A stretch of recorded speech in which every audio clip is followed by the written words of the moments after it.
નીલકંઠ મહાદેવ મંદિર અનાપુરગઢથી ત્યાંથી શરૂઆત થશે।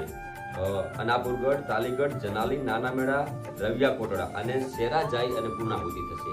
ત્યાં પૂર્ણાહુતિ થઈ ચા પાણી નાસ્તો કરી અને ત્યાંથી બધા થોડો સત્સંગ કરી આપણે હાથે મળી અને ત્યાંથી બધા પછી આપણે વિદાય લઈશું। અને બીજા દિવસે મહાશિવરાત્રિના દિવસે પાછું ભવ્યથી અતિ ભવ્ય અનાપુરગઢની અંદર સરકારી શાળાની અંદર હિન્દુ એક સંમેલનનો પ્રસંગ રાખેલો છે। તો એની અંદર પણ હરેક ભક્તોને હું પણ ત્યાં પણ વધારવા આમંત્રિત કરું છું અને એ પણ ટાઈમ 9:30 થી અને 12 વાગ્યાનો ટાઈમ રાખ્યો છે। તો હરેક સનાતની ભાઈઓ માટે કરીને હું પણ નમ્ર અપીલ કરીને કહું છું કે હરેક ભાઈઓ 7 ગામની અંદરથી બધા વધારો। હું પણ કાલે તમારી સાથે જ આવું છું આ બાઇક રેલીની અંદર, તમે પણ વધારો, હું પણ આવું અને કંઈક ને કંઈક સનાતન માટે કરી અને આપણે સંસ્કૃતિ માટે કરી કાલે એક જય શ્રીના નાદ સાથે આપણે બધા આનંદ કરીએ અને આપણે કંઈક ને કંઈક આપણે આ ભૂમિ માટે કરીને આપણે કંઈક હિન્દુ સંગઠિત માટે કંઈક ને કંઈક કાર્ય કરી શકીએ। એના માટે કરીને એક સંગઠિત કાર્ય થઈ રહ્યું છે, તો એના માટે કરીને બધા જોડાવો।